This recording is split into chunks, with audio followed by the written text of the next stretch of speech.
Welcome to my channel study Adda by Pragati Rajawat. इस video में मैंने आपकी सोशल साइंस की बुक में से हिस्ट्री का फर्स्ट चैप्टर दिया है, द फ्रेंच रिवॉल्यूशन। हमने अपने पिछले वीडियो में the outbreak of the revolution topic complete कर लिया है। तो इस वीडियो में हम आते हैं अपने नेक्स्ट टॉपिक पर, मतलब हमारे 7th टॉपिक पर, France become constitutional monarchy. Constitutional monarchy का मतलब मैं आपको अपने पहले वीडियो में भी बता चुकी हूँ, पर कोई बात नहीं, मैं आपको फिर से रिवाइज करवा देती हूँ।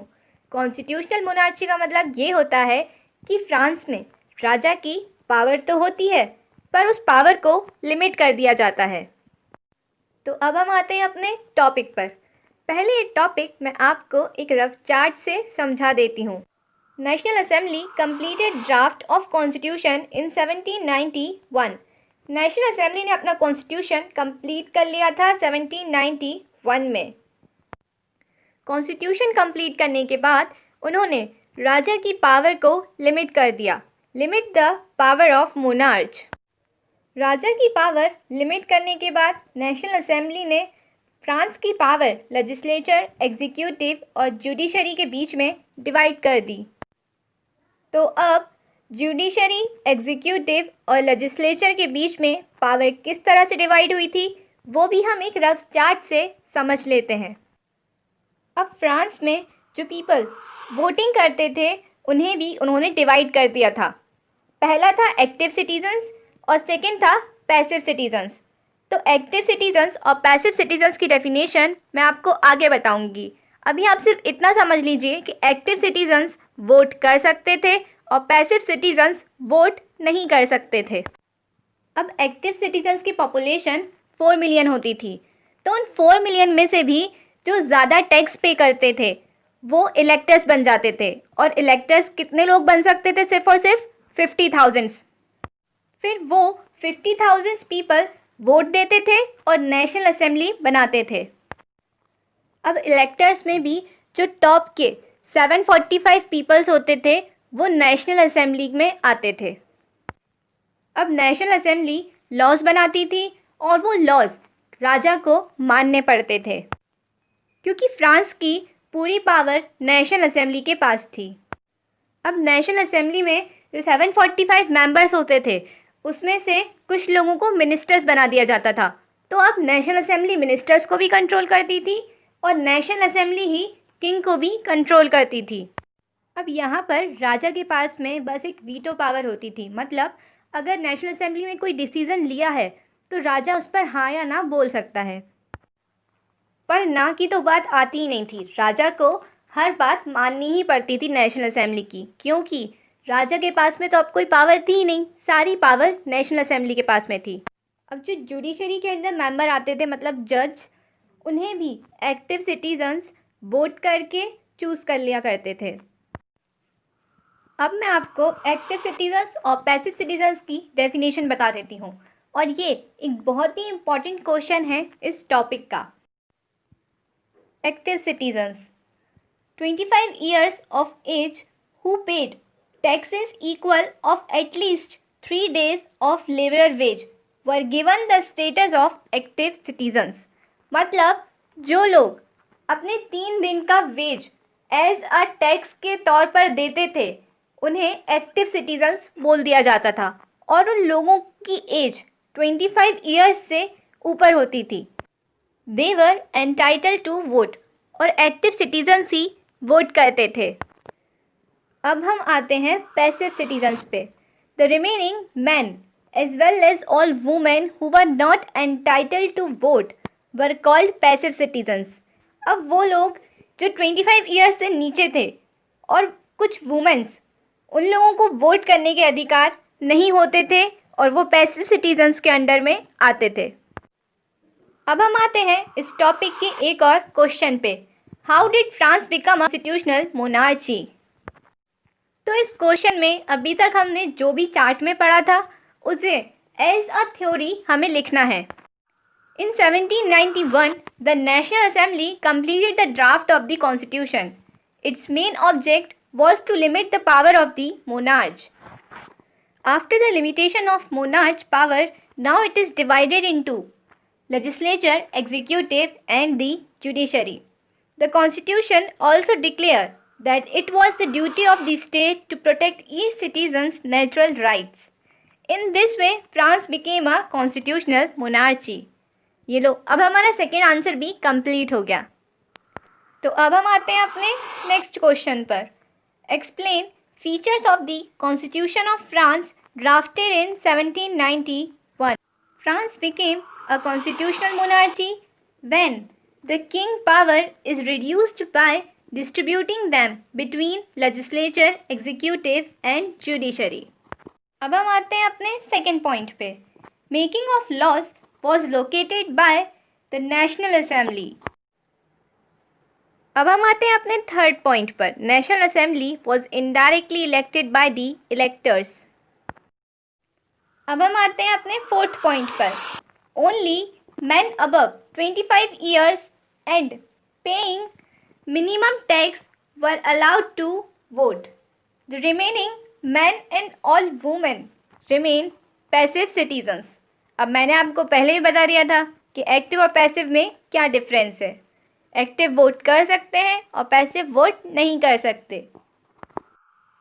अब हम आते हैं अपने नेक्स्ट टॉपिक पर। France abolish monarchy and become Republic. पहले इस टॉपिक को मैं आपको एक रफ चार्ट से बता देती हूँ। Louis 16 had signed the constitution. He entered into secret negotiations with the king of Prussia.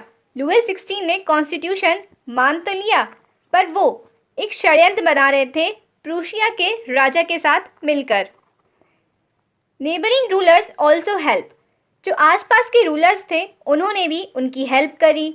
They send troops. अब प्रूशिया और आसपास के रूलर्स ने मिलकर उनकी जो सेना थी वो भेजी नेशनल असेंबली से लड़ने के लिए। तो national assembly declare war against Prussia and Austria in April 1792। तो नेशनल असेंबली ने प्रूशिया और ऑस्ट्रिया के खिलाफ लड़ाई छेड़ दी। कब छेड़ी? अप्रैल 1792 में। ये डेट आप याद रखना, हो सकता है आपसे पूछ ली जाए। अब आपको याद होगा जो ऑस्ट्रिया है, ऑस्ट्रिया की प्रिंसेस से फ्रांस के राजा की शादी हुई थी। तो फ्रांस के राजा ऑस्ट्रिया के दामाद थे, तो दामाद की साइड तो उन्हें लेनी ही पड़ी। तो उन्होंने भी अपनी सेना को भेजा था नेशनल असेंबली से लड़ने के लिए।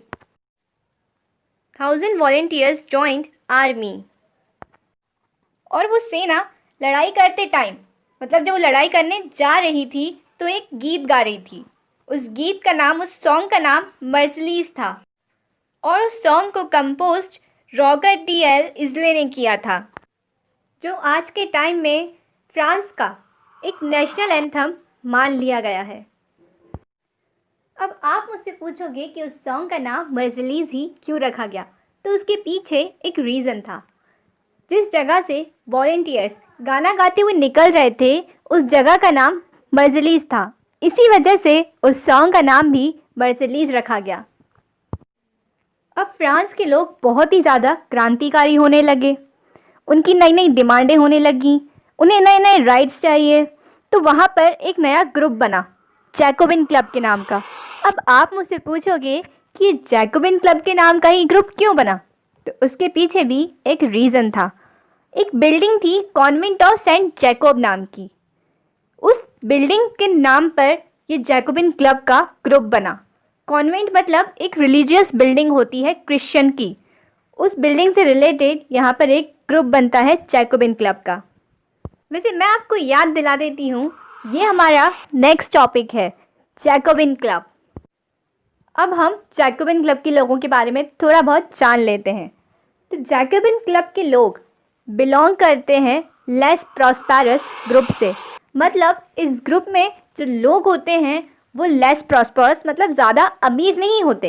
Peasants, artisans, servants, daily wages workers. अब इन जैकोबिन क्लब के पीपल्स के भी एक लीडर होते हैं जिनका नाम होता है मैक्सिमिलियन रॉबेस्पेरी। अब जो जैकोबिन क्लब के मेंबर्स होते हैं उनका ड्रेसिंग स्टाइल बाकी लोगों से बहुत अलग होता है।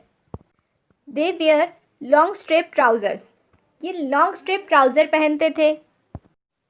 और वो जो ट्राउज़र्स होते थे वो जस्ट बिलो दी नीथ होते थे, जिसकी वजह से इन्हें सेंट क्लूटोज़ बोल दिया गया था।